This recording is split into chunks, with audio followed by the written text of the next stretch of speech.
these randoms keep getting jobs. Don't worry about it. I'ma say it. I can't wait to say it. I love it. I love it. Go.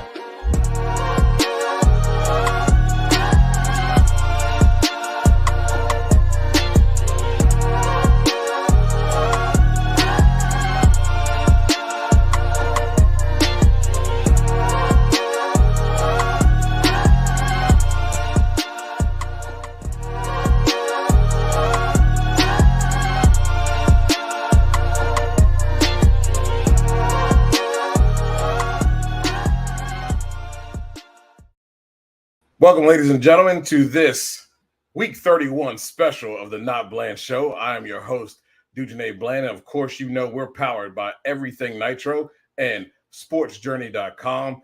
It is football season. It is OTA season.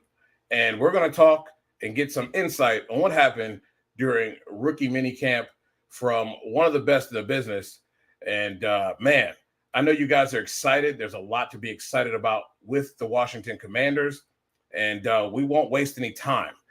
Without further ado, he is the president, the emperor, the king of sportsjourney.com. He is your NFL and Commanders insider, also for ABC News. It's my guy, Lake Lewis. How's it going, brother? What's going on, man? How you doing? Man, I'm doing great. Everything is good, man. You know how we're doing it, pumping out everything and keeping everybody up to date and educating the fan base. That's what it's all about. You know it. That's what we do. What a really cool vibe that this team had on its first day of minicamp. Tell us a little bit about that feel. I know you've been to many of these things, Lake, and I know we talk about it about it being different. We try to be positive, but I think we really can truly be positive about what we're seeing here at the start of rookie minicamp. Yeah, this one is like strictly football. And, you know, we don't have to talk about side stories and other things like that. And if fans try to bring any of that stuff up, I'm not going to let them because, you know, they have some real football guys in the building. And, you know, this is something now that I can say, you know, I've known coaches and stuff like that before, and always been cordial with people. But I literally have some friends that is, as far as coaches on this staff, like friends. So I have somebody that I actually went to school with, you know, that awesome. approached me on the field the other day. And literally, you know, I don't have a problem saying Bobby Ingram, you know, he went to Penn State with me years ago. And, you know, he came off the field and came over to me and just was like, look, you know, it's exciting. And I said, you got some dogs to work with, you know, at that wide receiver spot. And he was like, we do. And he said, you know, the front office did a great job of getting him talent to work with. And he said, and they're big. So you can already see just that comment that Adam Peters has kind of put his stamp on the team, where he wants some physical big guys to go along with Terry and Jahan, of course. So yeah, man, you know, just hearing that coming from him, and I'm cool with Anthony Lynn. You know, these guys have said over and over that, you know, coaching with Dan Quinn is great because he's a people guy and he's one of them. And you kind of got that impression. I know it was just rookie minicamp. It was the first one. You know, you don't want to get too overly excited, but just the way they were out there instructing guys and coaching, and Dan Quinn was in everyone's huddle, and it wasn't the folded arms that we've seen over the last 4 years. It was a guy that was really getting involved. So I was impressed. Right. I really was. Before we talk about any of the big, you know, ones that were drafted, I don't know about you, but undrafted free agent, Romez Jackson, that guy, Marcus Rosemy Jackson. Yes. There you go. That guy's going to make the roster. Height is something that is needed, but he has skills. As a Bulldog fan, I've been able to watch that guy, and he showed it in the Senior Bowl. I'm telling you, man, when you go to the Senior Bowl, sometimes you may not be drafted, but guys are looking, and that was a great pickup for the Commanders. Yeah, I mean, I was at the combine in Indy when he ran his. He didn't run a 40. I think he was nursing a hamstring or something like that, but he didn't run a 40. But when he did run a 40, I think at their pro day or something, it wasn't a good speed. He was slow, and people looked at that and said, "Oh no, he can't do it at the next level." And I just always have said this: the combine, in my opinion, should not be to hurt anyone's opportunity or status. It should only be to enhance. And I say that because this kid started at University of Georgia. They were playing for national titles and SEC titles this whole time while he was there. He's a champion, and he's a guy that produced, and he's also a guy that was looked at in that locker room as a leader. Those are all the qualities you want as a professional, as a young guy coming in that's mature, that's played under the bright lights, that's produced. The guy hadn't dropped a pass in almost 2 years. So, for him to run a slow time, whether it was pro day, combine, wherever it was, in the street or the alley, the bottom line is his tape doesn't lie on what he does on Saturdays. Agreed. So for Washington to get this guy, I thought was a coup.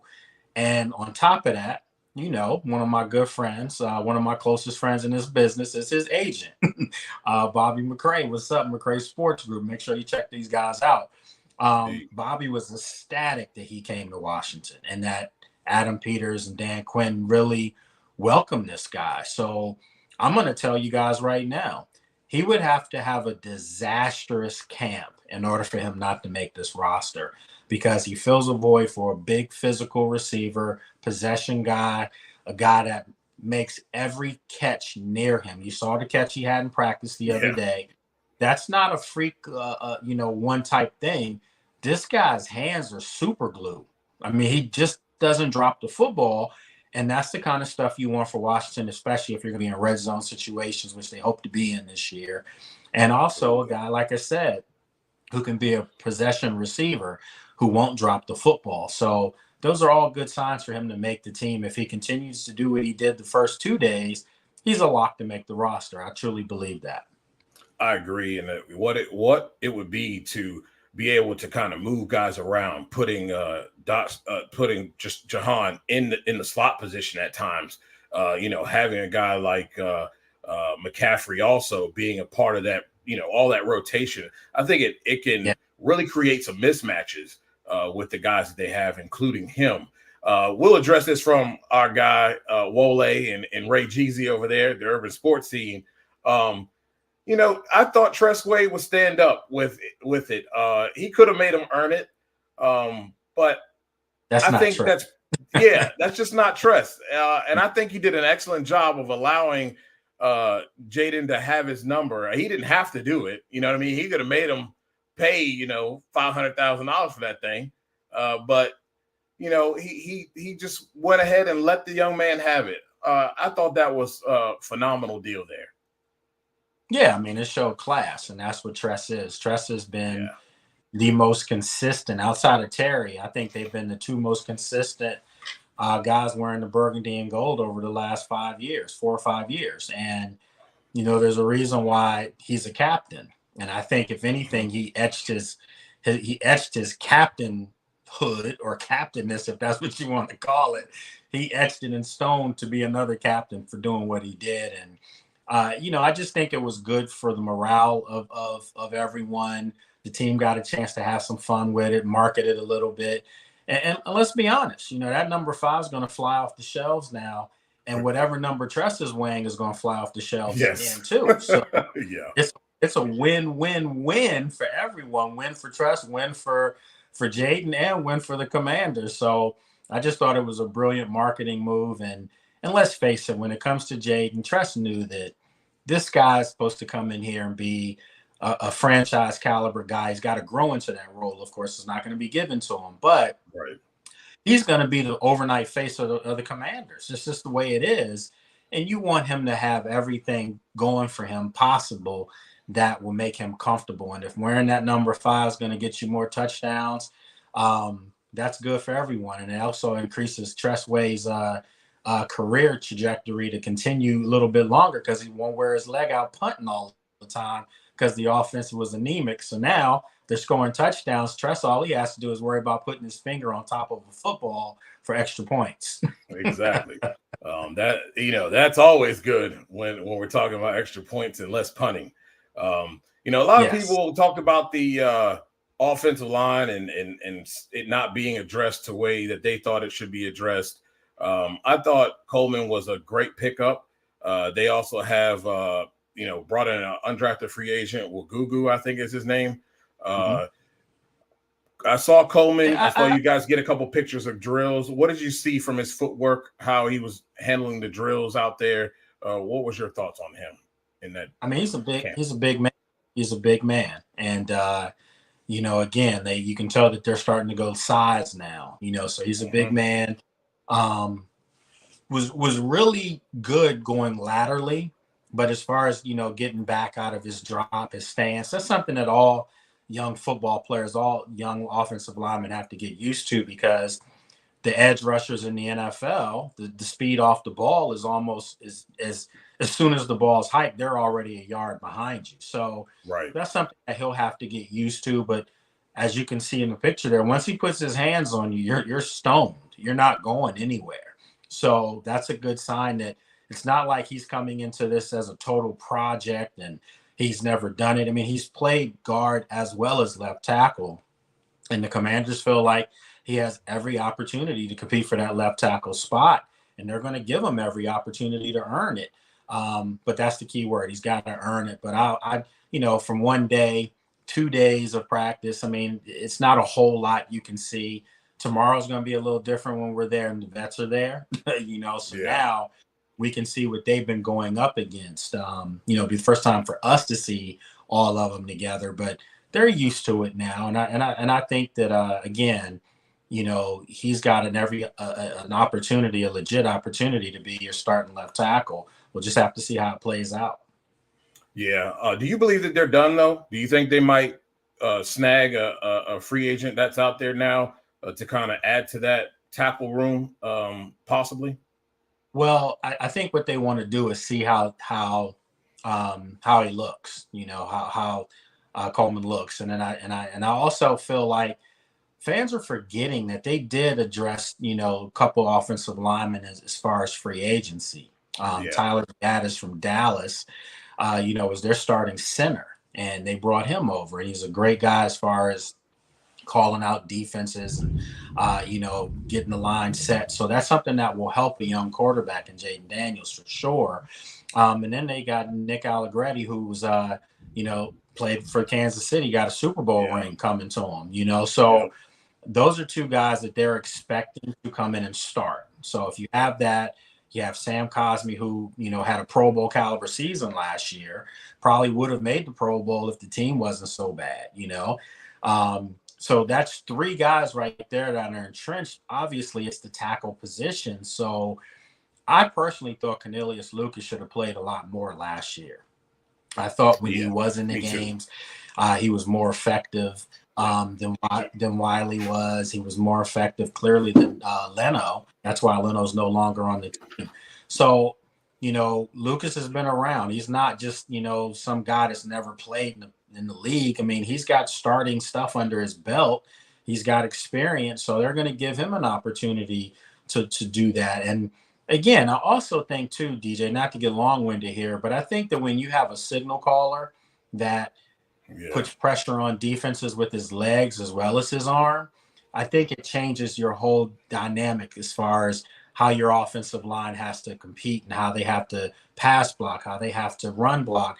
I just think that Jaden Daniels gives Washington a new element that may make the offensive line better than maybe what they are. I mean, I think if you look at a guy like Lamar Jackson, the Ravens always do a really good job drafting, but maybe some of their offensive linemen look better because of who the guy is behind them. And I'm thinking that Washington and Adam Peters and Dan Quinn is hoping that's the case with Jaden Daniels.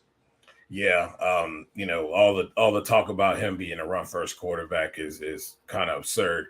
The guy is very balanced. He's definitely wants to throw the ball first. You know what I mean? and does it well. What did you think? I know on tape it shows his release is very quick. He gets the ball out of his hands very quickly. It's not a long drawn out type of a throwing motion. It really looked like it was flying off his hands out there in rookie minicamp. Yeah, he's got a quick release, and it's a snap. It's not a full windup. I mean, it's just like he sees what he wants, boom, it's going there.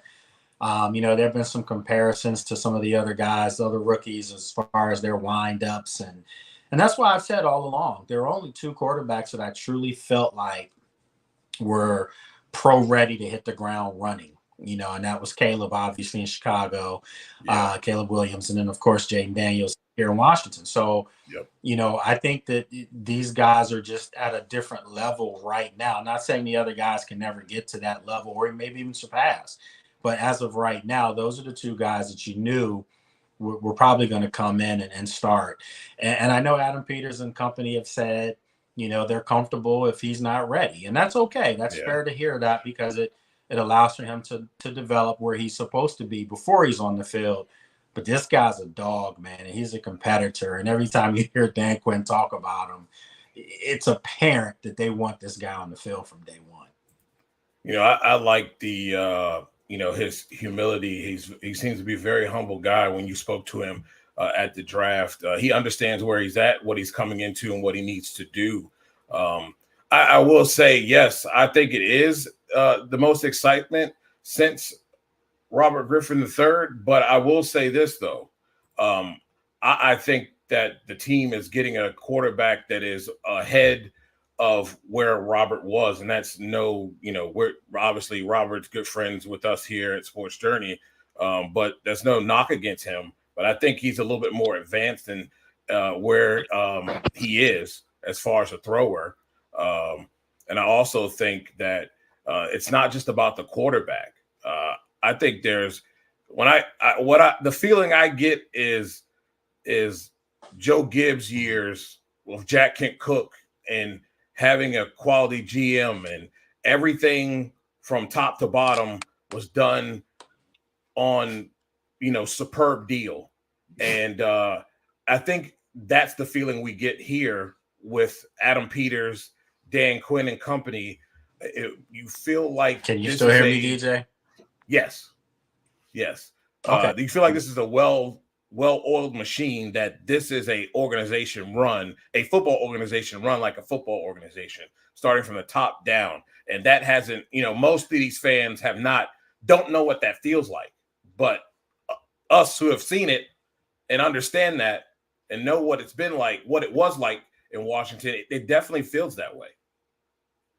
Absolutely. I mean, again, I understand that everyone's trepidation as far as, they're worried and, they keep saying we've seen this before. No, you haven't. No, you exactly have not. The difference between Jaden and Robert are night and day. And Jaden's a much better passer than Robert coming out of college. There's no debate with that. This guy's a gunslinger. Robert was, in a similar situation as far as, Kendall Wright and some of the other receivers. He had like 3 NFL receivers himself. Yeah. So, he was throwing deep balls a lot, and those guys were coming up with him. But I just think that Robert was an athlete that was playing quarterback. Okay. Yeah. And that's not disrespect. That's my guy. He knows it's not. It really isn't. He was a track guy playing football. Jaden is a football player that's a supreme athlete. And I think that when you see the stuff that he's going to be able to do on the field, it's going to quiet some of the naysayers. And I also think too, DJ, that when you think about it, they have a weapon that, again, makes defenses have to game plan differently. It makes them have to look up in the middle of the night, a defensive coordinator, and pay attention to Jaden Daniels. Robert was that guy his rookie year. He was. And that's why he was the NFL Rookie of the Year. So it's not like he didn't have any success. This guy took the league by storm before he had the injury, of course. So I say all these things because the narrative that's flying around that Jaden's a running quarterback just has to stop. It does. He's a weapon. And I don't hear anyone saying that Josh Allen is a running quarterback, because he's run the ball more than any quarterback in the NFL since he's been in the league, but no one wants to throw that on him, and we know why that is. So we're not stupid. Nope. So let's kill that nonsense that Jaden is a pocket quarterback who can actually take off on you. He's not a run first quarterback. So I'll throw this up here. If you haven't seen it, here's your schedule coming up for the OTA workouts. What are you going to be looking for as we close this out? What are you going to be looking for coming into OTAs? Vets are here, and I don't think anybody's job is safe. I don't care who you are, Jonathan Allen, Deron Payne. I don't think anybody is safe. Mm-hmm. What exactly are you looking for through this period of OTAs workouts here? Great question. For me, it's two things. One, it's the same thing I was looking for as far as the rookie mini camps. I just want to see how athletic this team looks now. Because when you look at guys like Frankie Louvu and Bobby Wagner, even though he's up there, they're still athletes. And Dan Quinn wants speed. He wants tenacity, speed, guys that can make plays. So I'm going to be looking to see how athletic they are. And then I'm going to be looking for the camaraderie with the rookies. I've been in situations here in Washington, unfortunately, where some of the vets felt a little way as far as young guys coming in and taking their thunder from them. I don't think that's going to be the situation now. I think this is a group of guys that want these young guys to shine, because it means it's going to make their jobs that much easier as veterans. And I think the type of veterans that have come in now via free agency, they're leaders. They're leaders of men. Bobby Wagner is clearly going to be a guy to help. Frankie Louvu is going to be a guy to help. Jeremy Chin's going to be a guy to help. And then you look on the other side of the ball, Austin Eckler and Zach Ertz. They're going to help the Ben Sinnotts and the Brian Robinson Juniors. And then Marcus Mariota, great locker room guy, great team guy, knows that this team is supposed to be Jaden. So I don't think he's going out there to undercut the kid. He's going to help him every chance he gets. Yeah. And if he's ready from week one, he's not. If not, Marcus Mariota will be your quarterback. But we all know it should be Jaden. Mm-hmm. So I'm looking to see how the camaraderie is out there. From everything that I've seen so far and heard, it's going to be something. So tomorrow should be really nice. I just hope it doesn't rain, which I think it might. Yeah, hopefully it stays away from you guys. It's already started here. It's pouring here. So hopefully it stays on this end and keeps it fresh for you guys up there. Let everybody know where they can follow you at and what you have coming up on the After Practice podcast. Yeah, I appreciate that. We'll be doing the podcast tomorrow after practice. Obviously the name, right? Yeah, and I'm scheduled. Well, I can't say yet, but it'll be a nice person coming on. So awesome! Make sure you check that out, and you can subscribe to it on YouTube so you can watch it. Or if you want to get the audio versions, you can subscribe on, pretty much all of the audio carriers like Apple, Spotify, iHeartRadio, you name it. And then of course you can go to sportsjourney.com where all of our work is up there. Got some great colleagues out there. Guy by Degina Bland doing a great job. Connor Forrest is doing a great job. Serge the Shooter, our videographer and photographer, doing an awesome job. Bob Matthews. Then you can see my work up there as well. And, if you want to follow me on social media, it's very easy. It's Lake Lewis Jr. Or at Lake Lewis Jr. on pretty much all the carriers. So definitely appreciate that. And the big one's coming. It's about a week away, so it's coming. Yep. I can't wait so we can let the cat out of the bag. Thank you so much, Lake. We'll have you on again here in the next couple of weeks after these OTA workouts are over. And we'll have a conversation again and, talk a little bit more Commanders. In the meantime, keep killing it. All right, my friend. Good seeing you, brother. Always doing a great job. Keep that up. I appreciate it, man. I appreciate it. I always got to hold up Sports Journey the way it's supposed to be. Absolutely. Good thing, man. Yes, sir. All right. All right, Lake. That's it, everybody. I'm telling you, I think fans should be very excited about what's going on here with the Commanders. I know people have PTSD. I get it. I totally understand it. I know people are going to proceed with caution, as they should. You want to see the results. I just hope, and I think Wole made this comment on his show as well, that I just don't want people to get and put the expectations too high for this kid. Allow him to develop, allow him to learn. From what we're hearing, and from what we're seeing and hearing, the guy's a gym rat. I think he missed a throw in practice, and he could not let that go. He wants to make sure everything is great. Eyes dotted and T's crossed. So you have to love that. You have to love someone that's really going to have his head down and really work hard and not just rely on his athletic ability. That's gonna play dividends down the road as he grows. And I feel like with this coaching staff, there's a lot of talented people on this staff. And I from top to bottom, when you hear the ownership talking about they're going to let football people make those decisions when it comes down, he was asked about the quarterback Josh Harris was. That's what you want to hear. So I'm loving it, and it's going to be fun. It might be actually fun again to cover this football team. I know I want it, and I know you guys also want to see that as well. And hey, as Rio Robinson says, the era has begun. So I'm looking forward to it. Well, ladies and gentlemen, that is it for our show. We'll be back here tomorrow. On senior coordinator of Fox Sports, who does the broadcast for the NHRA on Fox, tomorrow at 7 o'clock.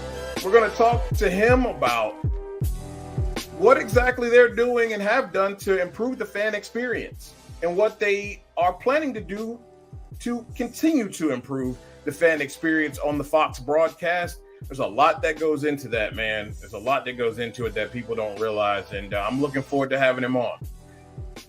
Again, we thank you so much for tuning into the show. If you haven't, go over to our YouTube page, The NotBland Show, and subscribe. Of course, your subscriptions will help you. Every time we have these special shows about the Commanders or NFL, you will get them first. If you hit that bell, and you'll know when we're on. 2, it will also help us continue to grab sponsorships. That's important to help us further our coverage of the Commanders and the NFL and the NHRA. Again, I'm Dujane Bland. This has been a Sports Journey production. Thank you to Everything Nitro as well. And we'll catch you guys on the other side tomorrow, 7 o'clock p.m. I look forward to seeing you guys there. All right? You guys have a great afternoon.